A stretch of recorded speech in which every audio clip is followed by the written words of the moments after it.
Olá pessoal, tudo bem? Aqui é Ricardo Torques, sou professor de Direito Processual Civil aqui do Estratégia Concursos e nós vamos corrigir as questões de Direito Processual que foram aplicadas no concurso da PGE do Estado de Pernambuco, cargo de analista judiciário de promotoria, prova sendo realizada pelo CESP, hoje no dia 7 de abril.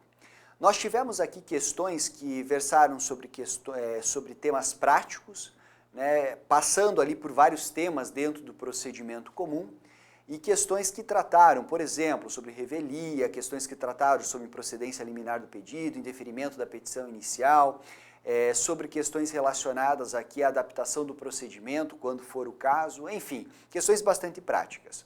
E como é o CESP, como a gente já sabe aqui nas provas do CESP, às vezes a gente pode enfrentar aqui alguma dificuldade em razão da redação, até mesmo pela forma como o examinador acaba trazendo essas questões, principalmente quando elas versam sobre casos práticos. Eu acredito, pessoal, e você vai ver ao longo do bate-papo que nós faremos aqui, que existem duas questões que nós podemos ter alguma divergência em relação ao gabarito preliminar que deve ser trazido pela banca nos próximos dias. Ficaremos atentos e vamos levantar aqui informações e subsídio teórico, fundamentos para que a gente possa, se for o caso, apresentar recursos. Ao que me parece, tem duas questõezinhas que nós podemos ter um pouco mais, enfrentar aqui alguma dificuldade e, claro, nós acompanharemos vocês aí no recurso, se for o caso, se vocês errarem e se vocês também concordarem com os argumentos que eu trarei aqui nessa correção. Por isso eu vou até pedir um pouco mais de calma, que eu vou fazer uma correção mais cadenciada, principalmente quando chegar nessas questões, para que eu possa explicar a vocês qual foi a discussão e qual é a discussão que se estabelece. Bacana? Vamos lá para o slide, portanto, começar a nossa correção. A primeira questãozinha do caderno de provas que eu tenho aqui é a questão de número 79 e o caso concreto é o caso da Roberta. Veja só, Roberta, ela é motorista e proprietária de um veículo, ela se envolve num acidente de trânsito junto com Hugo e Eduardo, certo? Então tá aqui, vou até grifar o nome dos sujeitos envolvidos. Eles firmam um acordo. Eles estabelecem um acordo, ao que parece da leitura do enunciado, Hugo e Eduardo irão pagar um valor a Roberta, e esse acordo ele é descumprido, o que faz com que Roberta busque o ajuizamento de uma ação contra os dois. Então, Roberta ajuiza uma ação em desfavor deles. Ajuizada a ação, os dois são citados, são integrados à lide. Hugo, ele apresenta a sua contestação no prazo legal e o Eduardo não. O Eduardo é, portanto, revel. A revelia decorre da não apresentação da contestação. Então esse é o caso.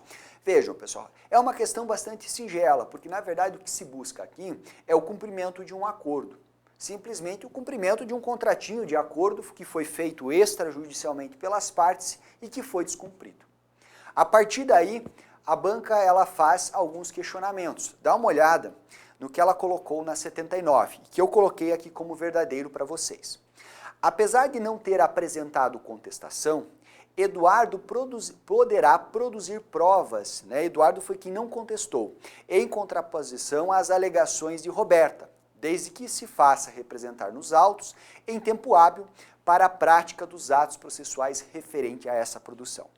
Essa primeira assertiva ela está ótima e ela retrata aqui o artigo 349 do CPC. É exatamente isso. O próprio artigo 346, parágrafo único, ele já fala o seguinte, olha, o revel ele pode ingressar da demanda e dela participar quando ele quiser, só que ele pega o processo onde ele estiver, ele pega o bonde andando. E o artigo 349 fala o seguinte, olha, embora você não tenha contestado, você pode fazer o requerimento de provas desde que você ingresse em momento hábil a requerer essas provas. Até aí tudo bem, portanto, primeira assertiva correta. A próxima assertiva, que é a 80, ela fala o seguinte, também demos aqui como verdadeira, veja só. O juiz pode julgar antecipadamente o pedido, de modo a proferir a sentença com resolução do mérito, declarando Eduardo como revel, desde que inexista requerimento das partes para a produção de provas. Eu coloquei essa assertiva como verdadeira, mas já deixo aqui, desde já um asterisco, para que a gente acompanhe o gabarito preliminar da banca em relação a essa questão. Por quê, pessoal?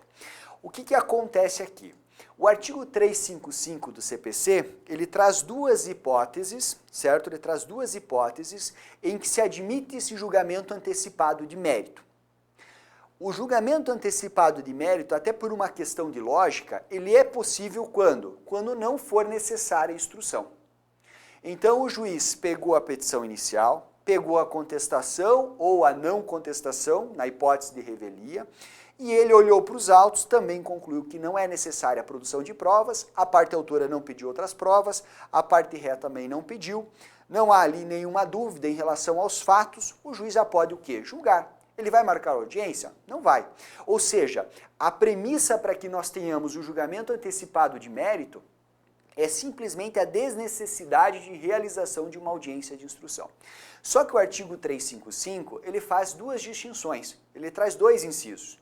No primeiro inciso, inciso primeiro, ele fala assim, eu vou até passar aqui para o dispositivo rapidamente para vocês, deixa eu anotar ele na tela aqui. Artigo 355.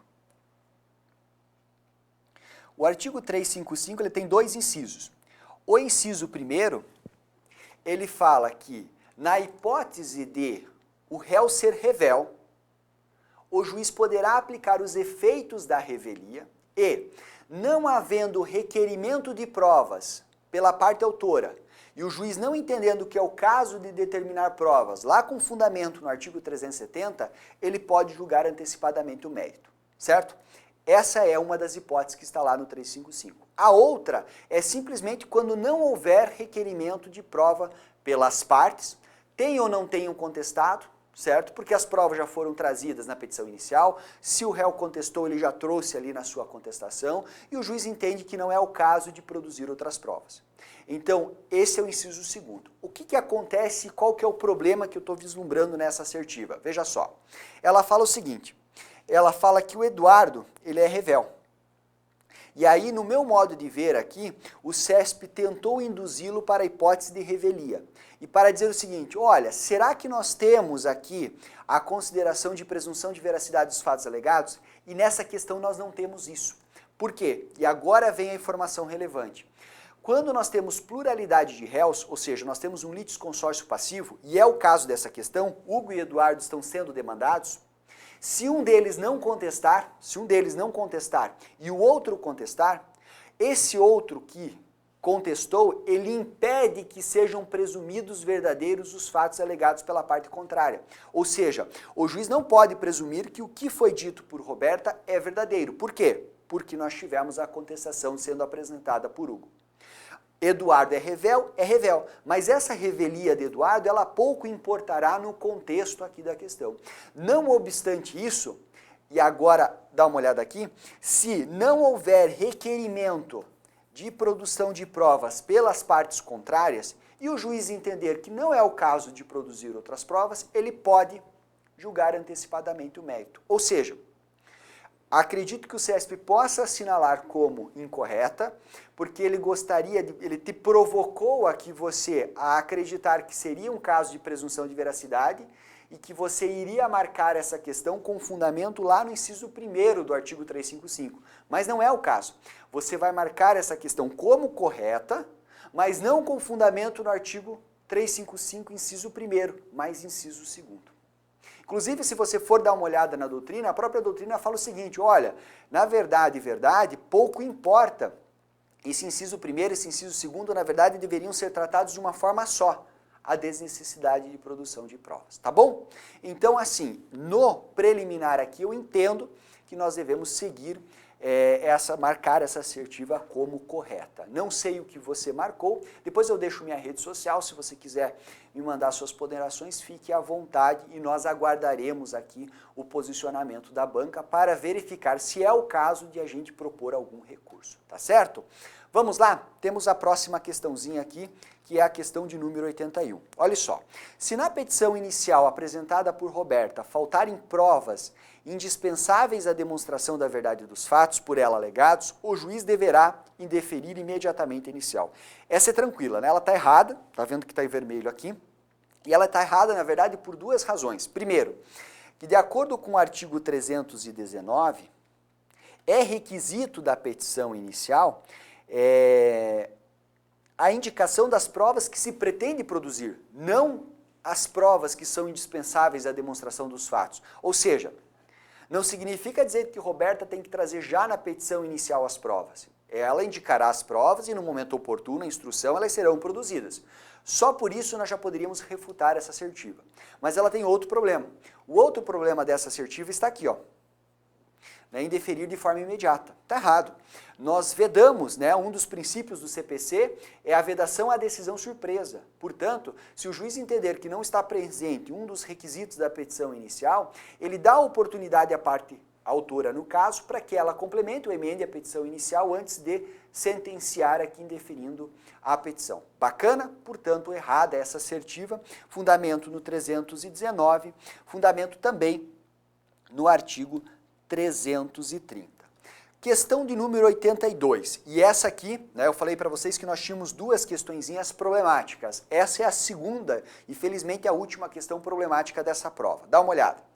Caso algum dos pedidos de Roberta esteja em dissonância com o entendimento firmado em súmula do STJ, o juiz deve julgar liminarmente improcedente. E aí você vai dizer assim, professor, você marcou em vermelho, mas nós não temos a aplicação do 332, inciso 1º, que fala justamente que quando você formular um pedido contrário a uma súmula, o juiz pode julgar de forma liminarmente improcedente o pedido. Muito cuidado aqui pelo seguinte, pessoal. Se você ler o caput do artigo 332, ele fala assim, não havendo necessidade de produção de provas, de novo a questão de provas aparecendo, o juiz poderá julgar liminarmente improcedente o pedido da parte autora, se eventualmente esse pedido estiver contrário a uma súmula do STF e do STJ. Esse é só o inciso 1º. Aí nós temos outras hipóteses, acordos em julgamento de recurso repetitivo, IRDR, IAC, súmula de Tribunal de Justiça sobre direito local. Mas aqui a ideia está tramitando, está passando pelo inciso 1º. Pois bem, se você olhar para isso, você vai dizer o seguinte, caso algum dos pedidos de Roberto esteja contrário a entendimento firmado em súmula do STJ, o julgamento improcedente de forma liminar será possível se não houver outras provas a serem produzidas. No meu modo de ver, o CESP olhou para o inciso e talvez esqueceu do caput do artigo 332. Se ele fez isso, essa assertiva poderá ser indicada no preliminar como verdadeira, mas vai caber recurso, porque ela está errada. Se você der uma olhada na doutrina, a doutrina fala o seguinte, olha, nós temos a improcedência quando forem preenchidos dois requisitos. Um é sempre fixo, que é a desnecessidade de produção de prova. O outro envolve as hipóteses dos incisos do artigo 332. Tá bom? Então, eu acredito, eu a coloco aqui como incorreta, mas, novamente, deixo aqui o asterisco para que nós vejamos depois o preliminar e, se for o caso, vocês podem me procurar para que a gente busque aqui um recurso frente a essas questões. Bacana? As demais questões, felizmente, são mais tranquilas, então agora eu posso avaliá-las de forma um pouco mais ágil. Voltemos. Questão de número 83, o que nós temos aqui? Por não ter apresentado contestação, Eduardo será considerado revel. Perfeito. Ótimo. Não contestou, é revel, certo? Estabelecendo-se a presunção de que todos os fatos alegados por Roberta são verdadeiros, essa presunção não se dá por quê, pessoal? Porque o artigo 345, lá no seu inciso 1º, fala, havendo litisconsórcio passivo, se um contestar e o outro for revel, não tem presunção. É justamente esse o substrato que gera a discussão daquela primeira questão que nós debatemos com vocês agora há pouco. De toda forma, essa está incorreta e não tem aqui maiores discussões. Próxima questãozinha agora, ela trata de um outro caso, É o caso aqui do João, que fez várias cirurgias em um hospital público e ficou com uma deformidade no corpo. E agora ele busca uma reparação contra a fazenda pública, contra o Estado, certo? E aí nós temos várias assertivas sendo formuladas. A primeira delas é a 84. Se o advogado de João falecer durante o processo e João descumprir a determinação judicial de constituição de novo mandatário no prazo de 15 dias, o juiz extinguirá o processo sem resolução do mérito. Ó, veja bem, o artigo 314, lá no seu inciso 1º, prevê a suspensão quando houver o quê? Falecimento da parte do representante legal, mas também do procurador. E aí nós temos que aplicar conjuntamente, também do 314, o parágrafo 3º, que fala assim: paralisado o processo, a parte é intimada. É intimada para que em 15 dias traga um novo mandatário. Se não trouxer, como ela é a parte autora, o juiz vai verificar que há um problema processual e indefere a petição inicial, não resolvendo o mérito. No final, o juiz dá o seguinte recado para a parte: olha, eu não vou poder analisar o seu pedido, porque você não tem capacidade postulatória, porque você não tem um advogado que possa praticar os atos de postulação. Bacana? Então, corretíssima essa assertiva. Questão 85. O foro competente para o ajuizamento da referida ação será o da ocorrência do fato. Legal. O artigo 52, parágrafo único do CPC, fala que em ações que serão ajuizadas contra a Fazenda Pública, a parte autora tem a prerrogativa de ajuizar essa ação no seu domicílio, no foro de ocorrência do fato, que conforme está trazido ali, no de situação da coisa ou no da capital, certo? Só que veja agora o final que torna assertivo errado. Não podendo ser escolhido o foro de domicílio do João. Pelo contrário, pode ser sim, inclusive é a primeira hipótese retratada no parágrafo único do artigo 52. São 4 situações concorrentes e a parte que irá demandar pode escolher cada uma delas, certo? Portanto, essa aqui está errada. A questão 86, ela está certa e talvez seja a mais tranquila de toda a prova, né? Que prevê o quê? O prazo em dobro para a Fazenda para a Advocacia Pública em suas manifestações processuais. De fato, o Estado possui prazo em dobro para apresentar as manifestações processuais. Lembrando agora que não tem mais dobro para recorrer, uma parte em dobro, outra parte em quádruplo, não, agora é tudo dobro. Tá? Desde o CPC 15. E a questão 87 também está correta. Veja só, a citação do Estado, ou seja, a integração do Estado à lide, é feita por intermédio de quem?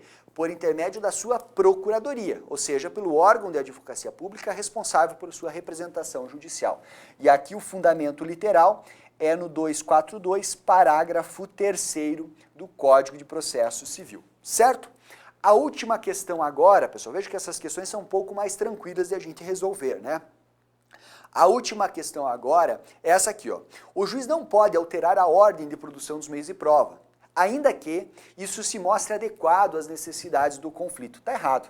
Na verdade, o juízo detém uma série de poderes que estão elencados lá no artigo 139, entre os quais o inciso 6º prevê a possibilidade de o juiz adaptar o rito do procedimento e aqui também a ordem de produção de provas de acordo com as necessidades e circunstâncias do caso concreto. Logo, essa assertiva ela está errada, ok? Eu fico por aqui em relação à correção, só ressaltando que nós tivemos aquelas 2 questõezinhas que eu acabei de analisar aqui, que entendo que elas podem gerar uma discussão a mais. Vamos aguardar o gabarito preliminar. De toda forma, eu já deixo aqui o meu canal de Instagram para que nós mantenhamos contato. Qualquer dúvida, vocês me procurem por lá, tá bom? De toda forma, é isso, fizemos a correção. Espero que você tenha feito uma boa prova, espero que você tenha feito uma boa prova não só na minha matéria, mas também nas demais, e claro que você consiga uma boa classificação aí nesse concurso, um ótimo órgão para você trabalhar aí no estado de Pernambuco. Um forte abraço, uma excelente noite e bom resto de correção para vocês. Até mais!